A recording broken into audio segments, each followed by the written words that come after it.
எல்லோரும் நல்லா இருக்கீங்களாங்கப்பா? எல்லோரும் வந்து தன்மையில் பார்த்துட்டு தான் உள்ளே வந்திருப்பீங்க. இன்றைக்கி வந்து நம்ம எதை பற்றி பேச போகிறோம் அப்படின்னு சொல்லி பார்த்திங்கன்னா, இது வரைக்கும் வந்து நம்ம வந்து ஒரு நகை வாங்கினா அதை எப்படி வாங்குறது, ஒரு சில்வர் வாங்கினா அதை எப்படி வாங்கணும், இந்த நேரத்தில் இவ்வளோ வாங்கினீங்கன்னா இவ்வளோ சேவிங்ஸாக இருக்கும், அப்புறம் வந்து ஒரு பொருளை எப்படி தயாரிக்கணும், ஒரு மிஷின் வாங்கினா எப்படி பண்ணணும், இந்த மாதிரி நிறைய விஷயங்கள் பேசியிருக்கேன். அது நிறைய பேருக்கு பயனாக இருந்திருக்கு. இப்போ என்ன சொல்ல போகிறேன்னா, இப்போ கூட நம்ம இதை பற்றி பேசலைன்னா இன்னும் நிறைய பேருக்கு வந்து இன்னும் இந்த புரியல் இருந்திருக்காது. இனிமேல் எனக்கே ஒன்றும் புரியலைன்னு வச்சுக்கோங்க. எனக்கு இந்த ஒரு கொஞ்சோண்டு தெரிஞ்சிருக்குன்னா என்னுடைய பழக்கமே அதுதானே. எதையோ ஒன்று கற்றுக்குவேன், ஏதோ ஒன்று தெரிஞ்சிடும். தெரிஞ்ச ஒரு விஷயத்தை நான் உங்கள்கிட்ட கொண்டு வந்து சேர்க்கணும். எனக்கு என்ன தெரியுதோ அதை வந்து நான் உங்கள்கிட்ட சொல்லணும்னு நினைப்பேன். அதுக்காக வச்சது தான் இந்த பேர் வந்து நான் கட்டுறது அப்படின்னு. நான் என்ன கற்றுக்கிறேனோ அதை உங்கள்கிட்ட சொல்லணும் அப்படிங்கிறதுக்காக வேண்டி வந்தது தான் இதுவே. இப்போ நான் என்ன கற்றுக்கிட்டேனோ அதை நான் உங்கள்கிட்ட சொல்கிறேன். இத்தனை வருஷ காலத்தில் நம்ம ஃபஸ்ட்லலாம் பார்த்திங்கன்னா, நம்ம பிள்ளைங்கள்லாம் சின்ன பிள்ளைங்களாக இருக்கும்போது, இப்போ நம்ம பிள்ளைங்க நிறைய பேர் வந்து நம்மள்ட்ட கேட்கும்போது என்ன கேள்வி கேட்குறாங்கன்னா, ஏம்மா அந்த நேரத்தில் தான் தங்க விலையெல்லாம் ரொம்ப கம்மியாக தானம்மா விற்றுச்சு, அப்போ நீ வாங்கி வச்சுருக்கலாம்மா ஒரு 50 பவுன் 100 பவுன் அப்படின்னு சொல்லி அவங்க கேட்பாங்க. அப்போ 50 பவுன் 100 பவுன் இல்லைங்க, அரை பவுன் வாங்குற அளவுக்கு கூட நம்மள்ட்ட வசதி இருந்திருக்காது. ஏன்னா நம்மளோட பொருளாதார சூழ்நிலை அந்த மாதிரி தான் இருந்துச்சு. அதுக்கு தகுந்த மாதிரி தான் தங்க விலை விற்றுக்கிட்டு இருந்துச்சு. இப்போ இப்போ இப்போ இப்போ இப்படி இருக்க சூழ்நிலையிலேயே இப்போ பார்த்திங்கன்னா, நம்மளுக்கு இது வீடுங்கிறது எப்பயுமே எல்லாருக்கும் கிடைக்காத ஒரு விஷயமாயிருச்சு. இப்போ அதில் என்ன நம்மளுக்கு தோணுன்னா, வீடு வாங்கணுமா, வாடகை வீட்டிலேயே நம்ம வாழ்நாள் முடிஞ்சிருமா. என்னோட ஹோம் டூர் ஒன்று போட்டிருந்திருப்பேன், அதில் நீங்கள் பார்த்துருப்பீங்க. கிட்டத்தட்ட அந்த வீட்டில் மட்டுமே நான் 10 வருஷம் இருந்திருக்கேன்ப்பா. என்னென்னா, வீடு வாங்கணுமா, ஐயோ எங்கே காசு இருக்குது, எப்படி வாங்குறது, ஐயோ அப்படியே நினச்சி வாங்க ஆரம்பிச்சு இப்போவே நான் வந்து கிட்டத்தட்ட 20 கிலோமீட்டர் தள்ளி தான் வந்து வீடு வாங்கியிருக்கேன். ஏன்னா வந்து அதுக்கு அந்தாண்டெல்லாம் வீடு இடமே இல்லை. அப்படியே இருந்தாலும் பயங்கர விலைங்க. சரியா, ஒரு சென்டே வந்து அந்த சைட்லாம் வந்து கோடிக்கணக்கில் போகுது. அப்படியே நவுந்து வந்து மேட்டுப்பாளையம் வந்துட்டேன். இன்னும் கொஞ்சம் நவுந்துச்சுன்னா மேட்டுப்பாளையம் ரோட்டுக்கிட்ட வந்துட்டோம். மேட்டுப்பாளையம் ரோடு தான், மேட்டுப்பாளையம் கிட்டக்கவே வந்தாச்சுன்னு வச்சுக்கோங்களேன். இப்போ வாங்க வந்து அப்போ இதுவுமே லோன் போட்டு தான் வாங்கியிருக்கோம். ஏன்னா மொத்தமாக காசு இருந்து வந்துச்சு வாங்கணும் அப்படிங்கிற மாதிரிலாம் வாங்கவே முடியாது. அதனால தான் இப்போ நான் உங்களுக்கு என்ன சொல்ல வரேன் அப்படின்னா, இப்போ நீங்கள் வந்து வீடு வாங்கணும்னு நினைக்கிறீங்கன்னா, நீங்கள் இப்போ எனக்கு என்ன இதில் எவ்வளோ கஷ்டம் தெரியுமா. நான் என்னுடைய கம்பெனி எல்லாமே, என்னோடய ஃபேக்ட்ரி கம்பெனி வேலை செய்கிறது எல்லாமே அவ்வளோ தூரம், தினந்தோறும் நான் போயிட்டு வர்றதே எனக்கு பெரிய விஷயமாயிரும். கிட்டத்தட்ட நான் இங்கேருந்து கிளம்புனேன்னா இந்த டிராஃபிக் எல்லாம் தாண்டி, அதுவும் பாலை வேலை நடந்துகிட்ருக்கும், ரோடு வேலை நடந்துகிட்ருக்கும், இந்த மாதிரி இதெல்லாம் தாண்டி நான் போகணுன்னா ஒரு 1.25 மணி நேரம் 1 மணி நேரம் ஆயிரும். அதெல்லாம் தாண்டி தான் நான் போயிட்டுருக்கேன். ஆனால் அதை நான் கொஞ்சம் முன்னாடியே யோசிச்சுருந்துருக்கலாம். ஆனால் தெரியல, விழிப்புணர்வு இல்லை. அதுதான் ஒரு விஷயமாயிருச்சு. இப்போ அந்த கஷ்டம் உங்களுக்கு வரக்கூடாது அப்படிங்கிறதுக்காக வேண்டி தான் நான் அதை சொல்லிட்டுருக்கேன். இப்போதைக்கு பார்த்தீங்கன்னா, நான் வாங்கும்போது இந்த இடத்துல வந்து வீடே இல்லை, ரொம்ப வெயிலாக இருக்குது, நம்ம கீழே போயிடுவோம். அதுக்குள்ளே நம்ம இப்போ இதை பார்த்துட்டு போயிடலாம். நான் வாங்கும்போதே இவ்வளோ தூரம் தள்ளி வந்து வாங்கும்போதே வீடே இல்லாமல் இருந்துச்சுப்பா. இப்போ பார்த்தீங்கன்னா, இப்போ பாருங்கள் எவ்வளோ வீடாகிருச்சு. இப்போ 8 மாதம் தான் ஆயிருக்கு, ரொம்ப நாள் கூட ஆகலை. இதெல்லாமே இப்போ ஆன வீடு தான், இன்னும் ஆகிட்டே இருக்குது. அப்படியே பார்த்தீங்கன்னா தெரியும் உங்களுக்கு எவ்வளோ வீடு ரெடி ஆகிடுச்சு. இந்த சைட்லாம் அப்படியே பார்த்தீங்கன்னா தெரியும் எவ்வளோ வீடு ரெடி ஆயிடுச்சு அப்படின்ட்டு. சரிங்களா, அப்போ எங்களுக்கு அப்போவே இது வந்து அவுட்ராக தெரிஞ்சிச்சு. நம்ம வாங்கும்போதே இதெல்லாம் வந்து அவுட்ராக தெரிஞ்சிச்சு. ஆனால் இப்போ பார்த்தீங்கன்னா, இப்போ பக்கத்தில் இடமே இல்லை, அந்த அளவுக்கு ஆகிருச்சு. சரிங்களா, இப்போ அப்படியே கீழே போயிடலாமா, ரொம்ப வெயில் அடிச்சிச்சு. தெரியுதா, நல்லா இருக்கா, கிளைமேட்லாம் நல்லா இருக்கா. அதுதான் மேட்டுப்பாளையம் பக்கத்தில் சொன்னேன்னா, அதனால் அந்த மலையெல்லாம் அந்த இடத்துல இருக்கும், ரொம்ப அழகாக இருக்கும். இந்த சைடு போகும்போது அப்படியே கீழே போயிடலாம் வாங்க. இங்கே பாருங்கள், இந்த இடம் மட்டும்தான் காலியாக இருந்துச்சு. இப்போ இந்த இடத்துலையும் வீடு வேலை ஆகிட்டுருக்கு. அங்கே சைடெல்லாம் பாருங்கள், அந்த இடம்லாம் வெறும் இடமா கிடந்துச்சுங்க ஃபுல்லாக. அது மேலே கொஞ்சம் கிறுக்கிறுன்னு ஆகிடுச்சுப்பா, வெயிலாக இருந்துச்சா, வெயில் வந்து போயிட்டு இருந்துச்சு. அதனால் வேண்டி சரி போயிடலான்னு நினச்சேன். ஆனால் ரொம்ப சுள்ளுன்னு அடிக்க ஆரம்பிச்சிச்சு, அதனால் வந்தாச்சு. என்னென்னா, இப்போ நம்ம ஒரு வீடு வாங்கணும்னு முடிவு பண்ணுறோன்னு வச்சுக்கோங்கப்பா. எப்பயுமே வந்து எல்லா அமௌண்ட்டையும் வச்சுக்கிட்டு வாங்கவே முடியாது. இல்லாதவங்களால் வாங்க முடியாது, இருக்கப்பட்டவங்க வாங்க மாட்டாங்க. சரிங்களா, இதுக்கு பின்னாடி காரணம் என்னென்ன இருக்குன்றது பின்னாடி பார்த்துக்கலாம் அப்புறம். இப்போ என்ன விஷயம்னு சொல்கிறேன். ஃபஸ்ட்டு ஒரு லோன் போட்டு ஒரு வீடு வாங்க போகிறோம் அப்படின்னா, அந்த இடத்தோட வேல்யூ பொறுத்து. அதாவது எப்படி சொல்கிறேன்னா, 1 கோடிக்கும் வாங்கலாம், 40 லட்சத்துக்கும் வாங்கலாம், 30 லட்சத்துக்கும் வாங்கலாம். அந்த 30 லட்சம் 35 லட்சம்லாம் எப்படி வரும் அப்படின்னு சொல்லி கேட்டிங்கன்னா, அந்த இடத்தோட வேல்யூ. அதாவது அந்த இடத்துக்கு வந்து ஒரு 5 லட்சம் இருக்கும். அப்போ 3 சென்ட் வாங்கினோம்னா 15 லட்சம் அதிலே வருமா. அப்போ வந்து அந்த பில்டர்ஸ் வந்து அந்த கட்டி கொடுத்தது கூலி இதெல்லாம் சேர்ந்து போட்டு உங்களுக்கு இந்த மாதிரி கட்டி கொடுப்பாங்க. அப்போ நம்ம எப்படி வாங்கணும், நம்ம எப்படி பண்ணணும் அப்படின்னா, நம்ம வந்து ஒரு இனிஷியல் அமௌண்ட்டு நம்ம கையில் வச்சுருக்கணும். இனிஷியல் அமௌண்ட்னா நீங்கள் இப்போ வந்து 90% 80% எல்லாம் லோன் கொடுக்குறாங்கன்னு சொல்கிறாங்க. வேறு வழியே இல்லை அப்படின்னா நம்ம வந்து அந்த லாஸ்ட்டு ஸ்டேஜுக்கு போகலாம். ஆனால் அப்படி போனோம்னா என்ன ஆகும்னா, பின்னாடி நம்மளுக்கு லோன் கட்டுறது கொஞ்சம் கஷ்டமாயிடும். அதனால் கொஞ்சம் நம்ம இனிஷியல் அமௌண்ட்டுன்னு சொல்லிட்டு கையில் வச்சுக்கணும். அந்த இனிஷியல் அமௌண்ட்டுக்கு எங்கே போகிறது, இருந்தால் தானே பண்ண முடியும் அப்படின்னா, எப்படியும் எப்படியும் இவ்வளோ நாள் நம்ம சம்பாரிச்சு வச்சுருக்கோம், கொஞ்சம் கொஞ்சமாவது நம்ம வந்து இப்போ ஒரு 50 லட்சத்துக்கு ஒரு வீடு வாங்க போகிறோம் அப்படின்னா ஒரு 10 லட்சத்தையாவது எப்படியாவது ரெடி பண்ணால் நல்லாயிருக்கும். ஏன்னு கேட்டிங்கன்னா அந்த 10 லட்சம் எப்படி என்னன்னு கேட்டிங்கன்னா, சப்போஸ் நம்ம கொஞ்சம் கொஞ்சம் ஏதோ ஒரு நகை சேர்த்து வச்சுருந்துருப்போம், ஏதோ ஒரு சீட்டு போட்டு வச்சுருப்போம், இல்லை ஏதோ நம்ம சொந்த வீட்டிலேருந்து யாராவது அந்த இடம் விற்றுருப்பாங்க, அது ஏதாவது ஒரு பங்கு வந்திருக்கும், இல்லை நம்ம ஒரு 2 பேர் சேர்ந்து புருஷ முண்டாடி 2 பேரோ இல்லை அம்மா பிள்ளை 2 பேரோ ஏதோ வேலைக்கு போவோம், ஒட்டு மொத்தமாக ஒரு மாதம் ஆனோன்னு ஒரு வருஷத்து லாஸ்ட்டில் ஒரு போனஸ் கிடைக்கும். இந்த மாதிரியெல்லாம் ஒரு பெரிய தொகையாக நம்ம கைக்கு நிற்கும் பொழுது எந்த தொகை உங்களுக்கு பெரிய தொகைன்னு தோணுதோ, சரியா, அதை தான் அப்போ போய் நம்ம ஆடம்பர செலவு மட்டும் பண்ணிடவே கூடாது. அந்த நேரத்தில் மட்டும் நம்ம ஆடம்பர செலவு அப்படின்னாலுமே, இப்போ நீங்கள் உங்களுக்கு வீடா நகையா அப்படின்னு தோணுன்னா இப்போ இந்த வீட்டுக்கு இனிஷியல் பேமெண்ட்டு அப்படிங்கிற மாதிரி தான் இருக்கும். ஏன்னா நகை வந்து நீங்கள் கொஞ்சம் கொஞ்சமாக சேர்த்து வச்சுருந்துருக்கலாம். அந்த சேர்த்து வச்சுருந்த நகையும் இப்போ நம்ம கையில் ஒரு 5 லட்சம் வச்சுருக்கோம், 5 லட்சம் ஒரு கடன் உடனே வாங்கி ஒரு 5 லட்சம் வச்சுருக்கோன்னா அந்த நேரத்தில் கடன் வாங்கக்கூடாது, அந்த வீட்டுக்கு கடன் வாங்கக்கூடாது. பத்தலை கடைசி நேரத்தில் ஒரு 10 லட்ச ரூபா பிறட்டிட்டோம், 10 லட்ச ரூபா கட்டணும், அதில் ஒரு 9 லட்சம் கையில் இருக்குது, 1 லட்சம் மட்டும் வேணும் அப்படின்னா அந்த 1 லட்சத்தை மட்டும் எப்படி கம்மியாக சொந்தக்காரங்கள்ட்ட ஏதாவது கொஞ்சம் கொடுத்துட்றேன் அப்படின்னு சொல்லி மட்டும் முடிஞ்ச அளவுக்கு வாங்கி ஒரு 10 லட்சம் 10 லட்சம்னு சொல்கிறது நான் சும்மா சொல்கிறேன், நீங்கள் இன்னும் கொஞ்சம் கூட வச்சுருக்கலாம். ஏன்னா அந்த வீட்டோட பட்ஜெட்டை பொறுத்து தான் ஒன்று நம்ம சொல்கிறது, சரிங்களா. ஒரு உதாரணத்துக்காக வேண்டி சொல்கிறேன், நான் வந்து பட்ஜெட்டை பொறுத்ததுக்கு தான் நீங்கள் சொல்கிறது. இந்த 10 லட்சங்கிறது 5 லட்சம் கூட மாறலாம். ஏன்னா நம்ம வீடோட வேல்யூ 28 லட்சம் 30 லட்சம் அந்த ரேஞ்செல்லாம் வருது. அப்போல்லாம் 10 லட்சங்கிறது உங்களுக்கு பாதி அளவுக்கு வந்துடும். அவ்வளோவெல்லாம் வேணாம், நான் சொல்கிறது உதாரணத்துக்காக வேண்டி சொல்கிறேன். அந்த மாதிரி நேரத்தில் நீங்கள் கொஞ்சம் அமௌண்ட்டு மட்டும், அதாவது நம்மளுக்கு எது பெரிய அமௌண்ட்டுன்னு தோணுதோ அந்த அமௌண்ட்டை மட்டும் நீங்கள் வச்சுக்கணும், பிளான் பண்ணிக்கணும். அதுக்கப்புறம் 2 விஷயம் அதில் இருக்கும். ஒன்று, நீங்கள் வீடாகவே வாங்க போகிறீங்க அப்படின்னா ஒரு பில்டர் வீடு கட்டி இப்போல்லாம் எல்லா இடத்துலையும் உங்களுக்கு தெரிஞ்சிருக்கும். அந்த நீங்கள் இப்போ இன்ஜினியர் முறைப்படி தான் போகணும் அப்படின்னாலும் இப்போ அதுக்கு தகுந்த மாதிரி நிறைய பேர் பண்ணுறாங்க. உங்கள் ஊர்லேயே வந்து நிறைய பேர் அப்போ ஊருங்கள்லாம் பார்த்தீங்கன்னா அவங்க வீடு கட்டி கொடுத்தவங்கலாம் இருப்பாங்க. நம்ம பக்கத்து வீடு நடந்திருக்கும், வீடு கட்டி நடந்திருக்கும்.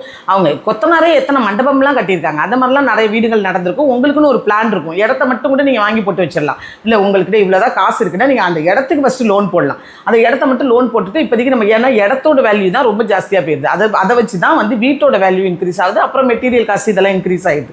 அதனால தான் வந்து அந்த வீடு மொத்த வேலையாக போகும்போது நம்மளுக்கு விலை ஜாஸ்தி ஆகிடுது. அப்போ நம்ம கொஞ்சம் கொஞ்சமாக பண்ணணும் அப்படிங்கும்போது பார்த்தீங்கன்னா ஃபஸ்ட்டு வந்து இடத்த மட்டும் கூட நம்ம வாங்கிக்கலாம், அந்த இடத்துக்கு தனியாக கூட லோன் கிடைக்கும், சரிங்களா. அதை மட்டும் நீங்கள் வாங்கி வச்சுட்டிங்கன்னா அதுக்கப்புறம் நம்மளுக்கு பிளானுக்கு தகுந்த மாதிரி ஒரு இன்ஜினியர் கூப்பிட்டு, எப்பா எனக்கு இந்த மாதிரி வேலை செஞ்சு கொடுக்கணுப்பா, இது இப்படி தளம் போட்டு கொடுப்பா, இத்தனை ரூம் கொடுப்பா, இந்த மாதிரி வேணுப்பா அப்படின்னு நீங்கள் என்ன மாதிரி சொல்கிறீங்களோ அவங்க அதுக்கு ஒரு கொட்டேஷன் கொடுப்பாங்க. ஆனால் நம்ம செலக்ட் பண்ணுற இன்ஜினியர் என்னவா இருக்கணும் அப்படின்னு சொல்லி பார்த்தீங்கன்னா, அவங்க வந்து ஆல்ரெடி நல்ல ப்ராஜெக்ட் நிறைய பண்ணிட்டு இருந்திருக்கணும். இத்தனை நாள்லேருந்து இத்தனை நாள் வரைக்கும் அந்த ப்ராஜெக்டை அவங்க முடிச்சு அவங்க சாவியை கொடுத்துருந்துருக்கணும். அந்த மாதிரி உள்ளவங்கள்ட்ட மட்டும்தான் அவங்க வந்து இதுக்கு முன்னாடி எத்தனை ப்ராஜெக்ட் பண்ணியிருக்காங்க, அது கம்ப்ளீட் பண்ணியிருக்காங்களா அப்படின்றத நல்லா விசாரிச்சுட்டு மட்டும்தான் இந்த விஷயத்துக்குள்ளே உள்ளே இறங்கணும், சரிங்களா. அப்போ இதில் 2 விஷயம் உங்களுக்கு தெரிஞ்சிடும்.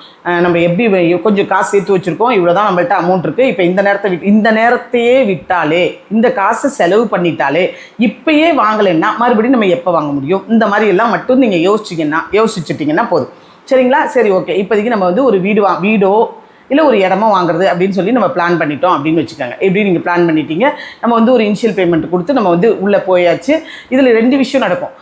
நீங்கள் வீடே வாங்கிட்டீங்க, பாதி மட்டும் 10% மட்டும் கொடுத்துட்டு வீடு வாங்கிட்டீங்க, சரிங்களா. அந்த மாதிரி நீங்கள் வீடு வாங்கும்போது பார்த்தீங்கன்னா சில பேருக்கு ஒன்று தோணும்.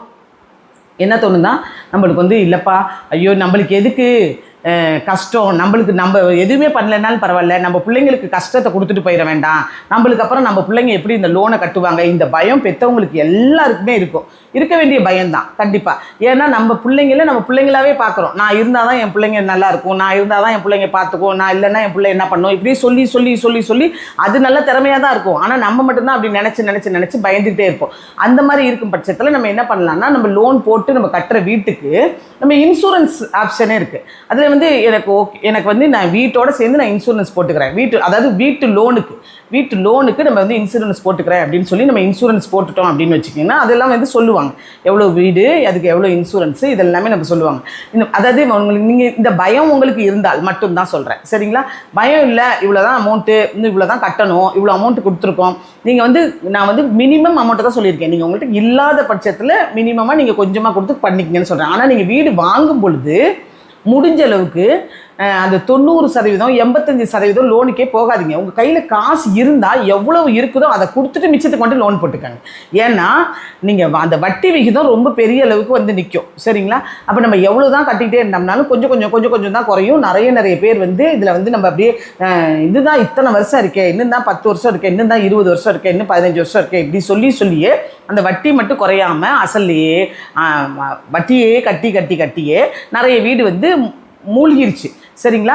அந்த மாதிரி எல்லாம் ஒரு விஷயத்துக்குள்ளே போயிடாமல் இருக்கணும் அப்படின்னா நம்ம கையில் எப்பெல்லாம் காசு கிடைக்குதோ அதெல்லாமே இஎம்ஐ அப்படிங்கிறது அது வந்து மினிமம் இஎம்ஐ அப்படியே நம்மளோட அக்கௌண்ட்லேருந்து போயிட்டே இருக்கும். ஆனால் நீங்கள் வந்து இனிஷியல் அமௌண்ட்லேருந்து கட்டணும் அப்படின்னா நீங்கள் அங்கே போய் நீங்கள் அந்த எது மூலியமாக நம்ம லோன் போட்டோமோ அவங்கள்ட்ட வந்து என்னோட வந்து மெயின்லேருந்து இதில் நாங்கள் இவ்வளோ கட்டுறோங்க அப்படின்னு சொல்லி நீங்கள் கட்டினீங்கன்னா உங்களுக்கு அந்த வட்டி வந்து குறைஞ்சிட்டே வந்துடும். அப்போ உங்களுக்கு கொஞ்சம் ஈஸியாக இருக்கும். சரிங்களா? லோன் கட்டி முடிக்கிறதுக்கு ரொம்ப ஈஸியாக இருக்கும். நீங்கள் எவ்வளோ வேணாலும் கட்டலாம். அதுக்கு வந்து சில பேங்க்கு பொறுத்து நீங்கள் இத்தனை மாதம் வரைக்கும் நீங்கள் மினிமம் இதைத்தான் கட்டணும், இதுக்கப்புறம் நீங்கள் எவ்வளோ வேணாலும் கட்டலாம் அப்படிங்கிறது அந்த நீங்கள் லோன் போடுற அந்த பேங்க் பொறுத்து அவங்க ஒரு ரூல் சொல்லுவாங்க. ஆனால் அந்த அவங்க என்ன சொல்கிறாங்களோ அதுக்கு தகுந்த மாதிரி நம்ம வந்து அதை ஃபஸ்ட்டே யோசிச்சிடணும். இவங்க என்ன லோனே சில பேர் வந்து கடைசி வரைக்கும் இவ்வளோ தான் கட்டணும்னு சொல்லுவாங்களான்னு எனக்கு தெரியல. ஆனால் சொல்லுவாங்கன்னு சொன்னாங்க, எனக்கு தெரியாது கன்ஃபார்மாக.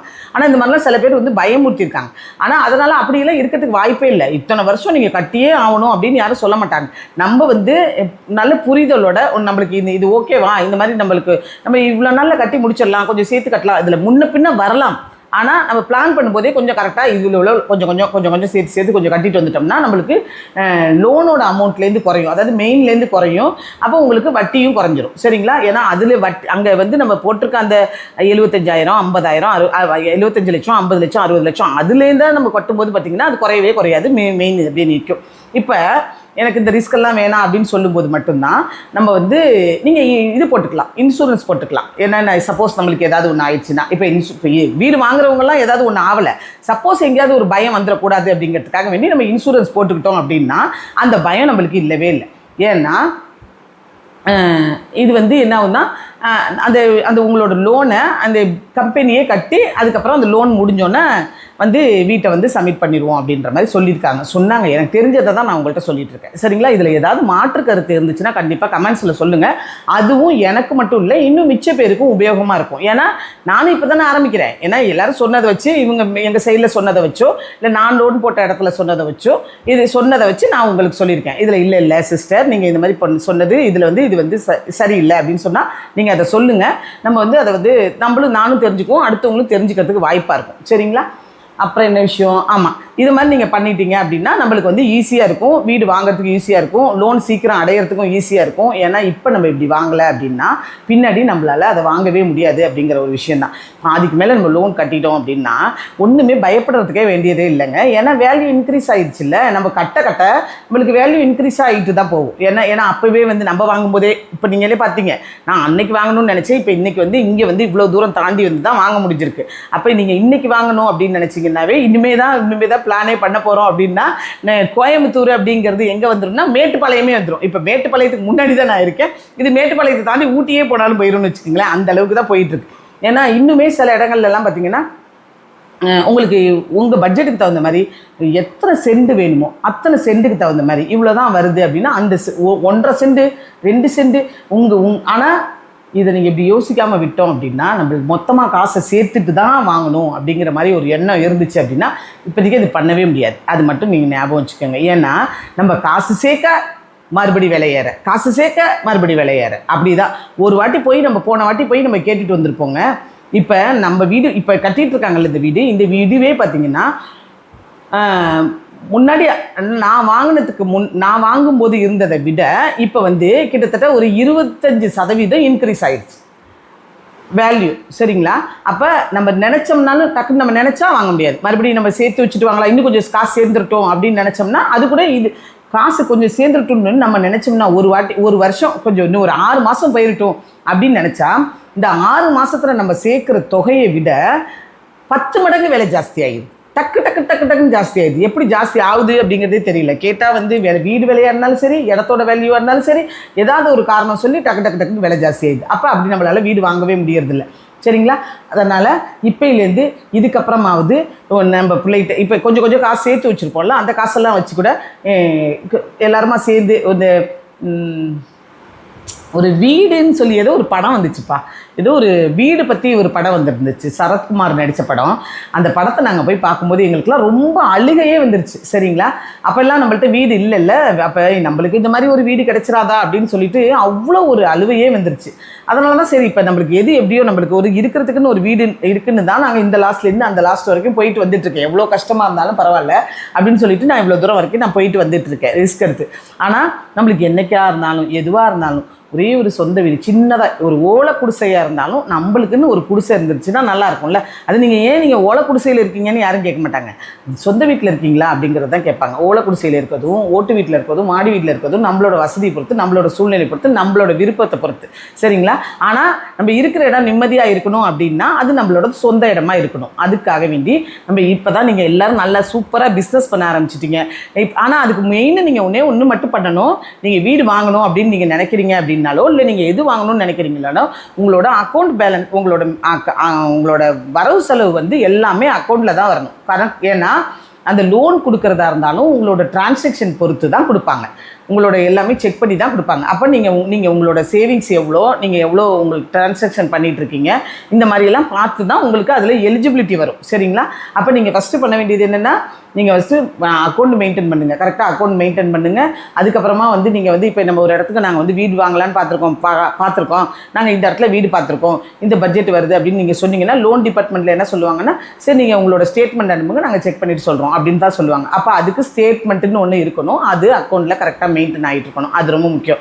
ஆரம்பத்துலேருந்து நீங்கள் ஒன்று இப்போ இது வரைக்கும் பண்ணலைன்னாலும் இதுக்கப்புறம் பண்ண போகிற வேலைகளை தெளிவாக ஒரு வேலையால் நீங்கள் பண்ணீங்க அப்படின்னா கண்டிப்பாக நிச்சயமாக எல்லாருக்கும் ஒரு சொந்த வீடு அப்படிங்கிறது இருக்கும். சரிங்களா, தெளிவாக எல்லாம் சொல்லி முடிச்சிட்டேன்னு நினைக்கிறேன். வேறு ஏதாவது ஒரு சந்தேகங்கள் இருந்துச்சு அப்படின்னா இதில் கமெண்ட்ஸில் கேளுங்க. நம்ம நெக்ஸ்ட் ஒரு வீடியோவில் பார்ப்போம்.